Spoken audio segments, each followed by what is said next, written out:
Salut tout le monde, je vous retrouve dans une vidéo un peu spéciale aujourd'hui puisque je vais vous parler d'une cause qui me tient à cœur. Je vais vous parler en quelque sorte du véganisme. On va y revenir après, mais le sujet qu'on va vraiment aborder lors de cette vidéo c'est le spécisme. J'ai fait un peu de putaclic puisque le spécisme c'est un truc beaucoup moins connu et pourtant c'est quand même lié au sujet du véganisme et je voudrais vous en parler en faisant des parallèles avec Harry Potter. Je vous fais un disclaimer parce que je me sens un peu obligée de le faire pour cette vidéo. Je ne prêche pas la sainte parole, vraiment je suis pas, je suis porte-parole de rien du tout. Je veux juste vous parler d'un cheminement qui s'est passé dans ma tête par rapport à ça, parce que je trouve que le confinement, c'est un moment sympa pour se divertir sur les réseaux. Il y a énormément de gens qui postent des vidéos pour divertir, moi la première, j'en ai fait, etc. C'est sympa, mais je trouve que c'est aussi un bon moment pour se poser et réfléchir aux habitudes qu'on a et conscientiser certaines choses. Et aujourd'hui, j'avais envie de vous parler de cette prise de conscience que j'ai eue il y a quelques années maintenant. Évidemment, je vais le faire en parallèle avec Harry Potter. C'est vrai que c'est un sujet auquel j'avais pas spécialement envie de parler sur YouTube parce que je sais que c'est touchy. Et le fait de le faire en lien avec Harry Potter, moi ça me va très bien puisque on va pouvoir voir que J.K. Rowling dans ses œuvres a laissé quelques petites choses dans lesquelles on peut argumenter en ce sens. Et puis en même temps, moi ça me permet de vous en parler et de transmettre un message. Voilà, et moi ça j'aime beaucoup. Et je termine avec une dernière petite précision qui est ma foi plutôt importante je trouve, c'est de vous dire que dans cette vidéo je vais essayer d'être au maximum objective, d'être respectueuse et d'être bienveillante. Du coup j'attends tout pareil de vous en commentaire. En général j'ai vraiment pas à faire ce genre de disclaimer parce que j'ai vraiment une communauté très sympa et des gens qui me suivent qui sont très très cool. Mais si l'idée vous venez de partager de la haine en commentaire, sachez que ça ne servira à rien parce que je pense que je supprimerai. Il n'y a vraiment pas de problème pour débattre, au contraire, vraiment j'invite fortement au débat, que ce soit constructif, etc. Mais vraiment la haine, c'est pas toléré.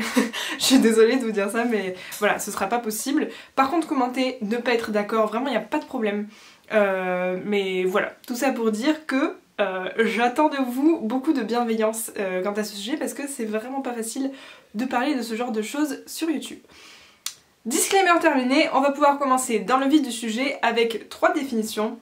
Donc la définition du mot véganisme, végétalisme et pour finir spécisme, c'est ce qui va nous intéresser tout le long de cette vidéo. Donc c'est parti.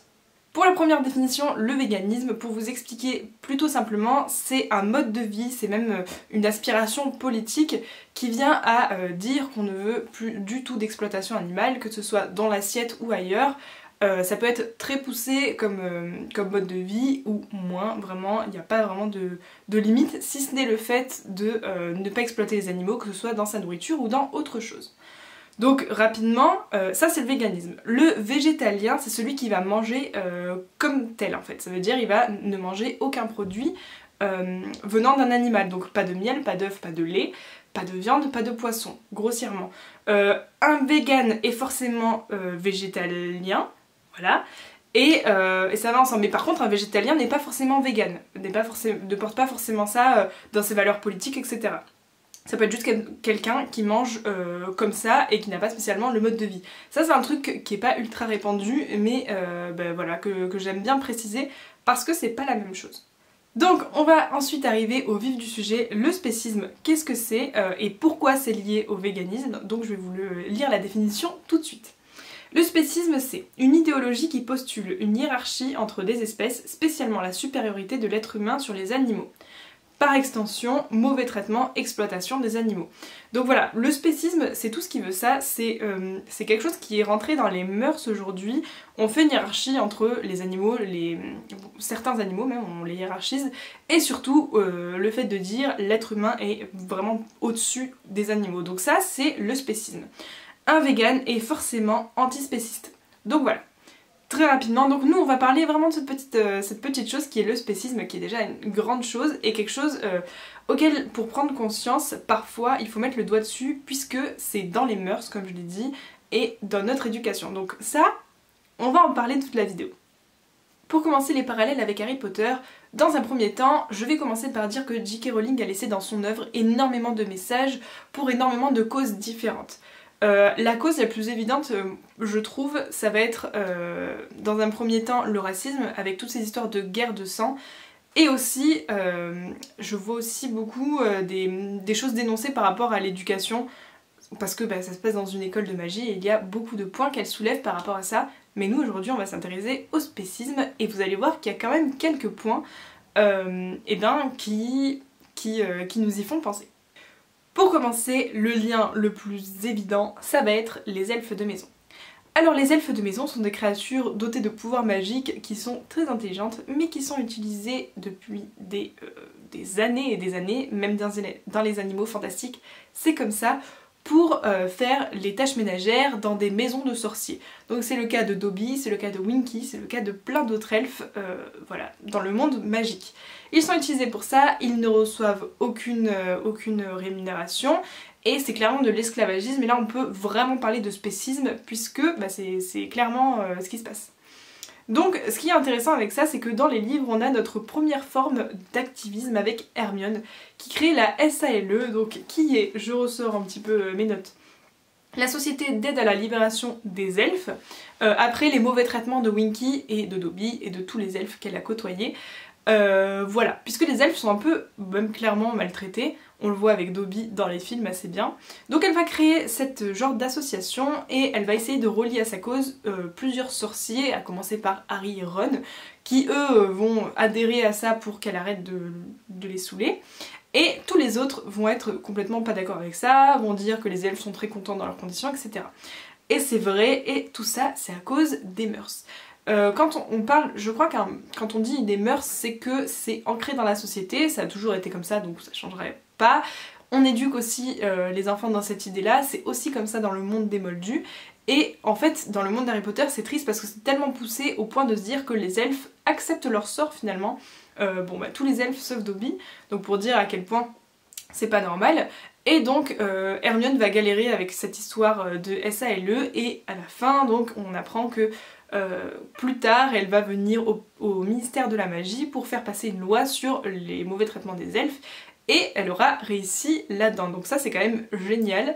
Et ce qu'on peut faire un parallèle avec le mode moldu, c'est que les activistes, donc quand on voit Hermione qui vient faire le tour un petit peu de Poudlard pour chercher des adhérents, ils la prennent un peu pour une folle, puisque je vais reparler de cette histoire de mœurs, mais c'est à cause de ça. Et du coup, dans le monde moldu, c'est aussi ça. Je sais pas si vous avez déjà entendu ou vu une vidéo ou quoi, ou des discours d'activistes véganes du coup qui parlent de leur cause. Généralement, il y a beaucoup de sceptiques et c'est tout simplement parce que c'est quelque chose qu'il faut intégrer d'abord et il faut un peu s'ouvrir là-dessus, comprendre, et là, ok, d'accord, ça fait partie des mœurs, maintenant on a compris. Mais voilà, tout ça pour dire que ça c'est lié et c'est à peu près la même réaction un peu partout. Ce qui est intéressant avec les elfes de maison, c'est qu'on peut faire un parallèle avec les gobelins. Tout ça pour dire que dans Harry Potter, les créatures ne sont pas vraiment toutes au même niveau, donc un peu comme dans la vraie vie, je ferai le parallèle après. Donc les elfes sont clairement exploités en tant qu'esclaves, alors que les gobelins tiennent la banque de Gringotts, puisqu'ils sont très doués de leurs mains pour faire des objets en métal de qualité. Donc eux, ils ont clairement un salaire, voilà, ils sont très futés, etc. Donc eux, ils sont clairement bien mis en valeur, et par rapport à ça, je pourrais faire un parallèle avec le monde moldu. Par exemple, au niveau de la nourriture, quand on dit ça ne me dérange pas de manger du bœuf, etc. Par contre, jamais je mangerai du cheval, ou ça nous dérange pas voilà, que ce genre d'animaux soient tués alors qu'on caresse notre chien, notre lapin, notre chat, tous les jours tranquillement. Donc ça c'est un peu le parallèle que je peux trouver par rapport à ça. Et c'est vrai que les gobelins sont ultra bien mis en valeur. Comme nous, dans notre monde moldu, on pourrait dire les chats, les chiens, voilà, parce qu'ils sont mignons ou je ne sais trop quoi d'autre. On continue avec la thématique du zoo qui vient dans Harry Potter 1, donc on voit aussi dans les films. C'est un truc que je souhaitais souligner, c'est vraiment pas long, mais il y a vraiment au tout début de l'histoire, Harry se retrouve au zoo avec sa famille adoptive, avec les Dursley. Et dans un zoo, il vient à discuter avec un serpent, tout normalement, naturellement. Et donc ce serpent est élevé en captivité, et c'est vrai que J.K. Rowling tourne le truc comme quoi c'est plutôt injuste. Et c'est vrai, les zoos c'est pas du tout, comment dire, c'est pas du tout antispéciste, hein, c'est même clairement spéciste, c'est utiliser les animaux voilà, pour que des gens aillent les regarder. C'est pas ultra cool pour le bien-être, surtout qu'ils sont bien souvent dans des endroits qui leur correspondent pas du tout, qui sont trop petits, qui ont été élevés en captivité alors qu'ils auront dû rien à foutre là pour le coup. Donc voilà, ça c'est une thématique qui revient et je trouvais ça intéressant de le formuler dans cette vidéo parce que là, il n'y a pas vraiment de parallèle moldu à faire puisque c'est clairement ce qui se passe et c'est un truc plutôt injuste. Et dans les animaux fantastiques, nous avons un cirque. Quel magnifique cirque! Alors le cirque s'appelle le cirque Arcanus, qui est tenu par Skender il me semble. Skender qui est un gros connard, je suis désolée mais vraiment il n'y a pas d'autre mot, qui utilise ses bêtes pour clairement faire du chiffre et qui les appelle même sous-êtres. Certaines fois. Alors je dis pas que toutes les personnes qui tiennent des cirques sont des gros connards, hein. Là vraiment je parle juste du personnage. Moi c'est vraiment un truc que je cautionne pas, les cirques. Après libre à vous de cautionner, hein, vraiment il n'y a pas de souci. Mais sur le principe déjà moi ça me dérange puisque c'est clairement exploiter des animaux pour venir divertir du monde en fait. Et là clairement dans les animaux fantastiques on a une vraie thématique là-dessus puisque le trait est vraiment forcé pour dire à quel point il maltraite ces animaux fantastiques, etc. Donc je trouve que c'est intéressant à faire voir en sachant que la maltraitance dans les cirques c'est pas nouveau chez les moldus aussi, ça existe. Voilà, je dis pas que c'est pareil tout le temps partout, mais déjà dans la mesure où on transporte un tigre, un lion, un genre d'animal exotique dans une toute petite case, on n'est pas trop sur du bien-être animal, donc voilà, ça J.K. Rowling l'a fait ressortir dans les animaux fantastiques et je trouvais essentiel de vous en parler dans cette vidéo. Je voulais aussi toucher un mot sur le personnage de Norbert Dragono, puisque comment faire une vidéo sur le spécisme sans parler de ce personnage qui lui est ultra empathique envers les animaux et souhaite les récupérer, les soigner, les remettre en liberté, ce qui est complètement, je trouve, antispéciste et très intéressant du point de vue de ce personnage. Je trouve que J.K. Rowling le fait ressortir énormément dans ses œuvres, donc je pense que c'est une cause qui la touche particulièrement, parce que sinon il n'y aurait pas autant d'éléments, en sachant que je pense en oublier certains. Il y en a certains dont j'ai pas parlé parce que j'étais pas complètement sûre, mais en tout cas ceux-là, ce qui est sûr c'est que ça traite de cette thématique. Pour finir, une dernière petite chose, c'est pas spécialement évident avec tout ce que je viens de vous dire, mais le spécisme c'est pas forcément lié avec la maltraitance animale, même si je l'ai un peu dit dans la définition. C'est pas forcément lié, ça peut, et bien souvent ça l'est, mais pas tout le temps. Par exemple, il est considéré comme spéciste de se servir de hibou comme service de courrier postal. Par exemple, puisque c'est exploiter clairement un animal pour faire quelque chose à votre place. Et il y a aussi le fait, donc je pense que là, dans cette catégorie-là, j'en oublie beaucoup, mais pour donner deux exemples, il y a aussi le fait d'utiliser des animaux fantastiques pour les cours de soins aux créatures magiques. Voilà. Ça c'est clairement les deux petites choses qui n'atteignent pas forcément au bien-être animal mais qui pourtant est spéciste. Et dans notre vie de moldu, il est par exemple considéré comme spéciste d'avoir des animaux de compagnie puisque c'est un peu les exploiter, ou même des poules vous voyez pour faire des œufs, c'est un peu les exploiter pour les avoir chez soi, recevoir de l'amour, y en donner etc. Même si dans notre monde actuel les animaux... En fait, le principe ce serait de laisser tranquille les animaux, mais dans notre monde, laisser tranquille les animaux, comment vous dire, qui sont un petit peu mal barrés. Donc voilà, tout ça pour dire que c'est aussi considéré comme spéciste si on pousse le prisme un peu plus loin. Voilà, tout simplement. En tout cas, si c'est un sujet qui vous intéresse, je vous invite à vous renseigner au maximum avant de vous lancer dans des débats. Non, peut-être pas, on peut en débattre ici sans que vous enseignez grand chose, mais avant de commencer un autre mode de vie, justement, se renseigner c'est pas mal et surtout c'est essentiel.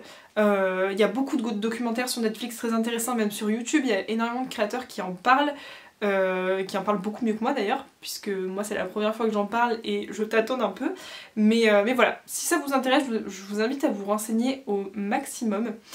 Et puis j'espère que j'aurai un petit peu ouvert les consciences de certaines personnes, j'espère, en tout cas si j'ai réussi à ouvrir la conscience d'une personne déjà, sur toutes les personnes qui regardent cette vidéo, je serai ravie, j'aurai vraiment accompli ma mission du jour.